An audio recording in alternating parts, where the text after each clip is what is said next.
Bago ang traslasyon, nagkatensyon pa habang nagsasagawa ng clearing operation sa mga kalsadang daraanan ng Andas. Hindi nakaligtas maging ang media sa init ng ulo ng mga nasita. Magbabalita si Gerard de la Peña. Hoy, sir, ano ba? Kanina pa kayo ba?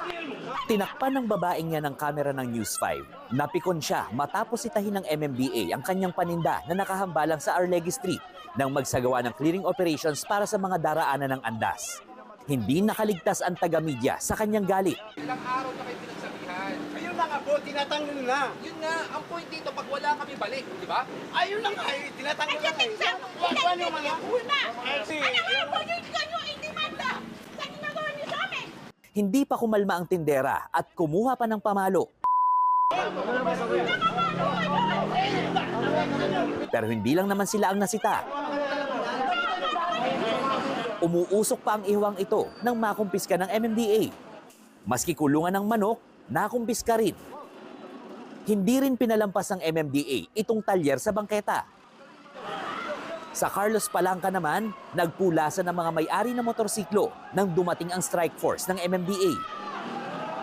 Ilang oras pa lang na nakakaalis ang strike force ng MMDA, heto na naman ang mga obstruction. Ipinagtanggol naman ng barangay chairman ang mga nakaparada kung bakit hindi pa rin naaalis ang mga motor. Sinabi nila sa akin, habang iniintay yung may pipirman daw silang papel sa kumpanya nila, sa mga delivery nila. Ngayon, after doon, alis sila. Sa bandang Castillejos, nakasama rin sa daraanan ng traslasyon. Natiketan din ang mga motorsiklo na iligal na nakaparada sa kalsada.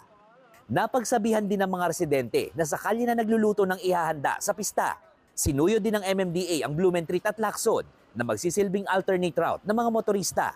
Pero sadyang may mga pasaway, pakiusap na lang ng MMDA sa mga nakatira sa mga daraanan ng Andas. Panatilihing malinis ang mga kalsada para maging maayos ang pagdiriwang ng pista ng Poong Jesus Nazareno. Whether meron pong operation, meron pong bantay, kung alam naman po natin walang bawal po pumarada, wag na po natin pagpipilitan pumarada.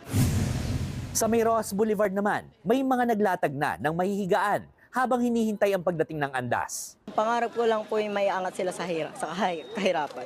Pero meron din namang iba na kontento ng matanaw sa malayo ang Andas para na rin sa kaligtasan ng mga kasama nilang bata. Para po siguro pagka sila na mahenerasyon nila, mapapagpatuloy nila. Para sa 1PH, Gerard de la Peña, News 5.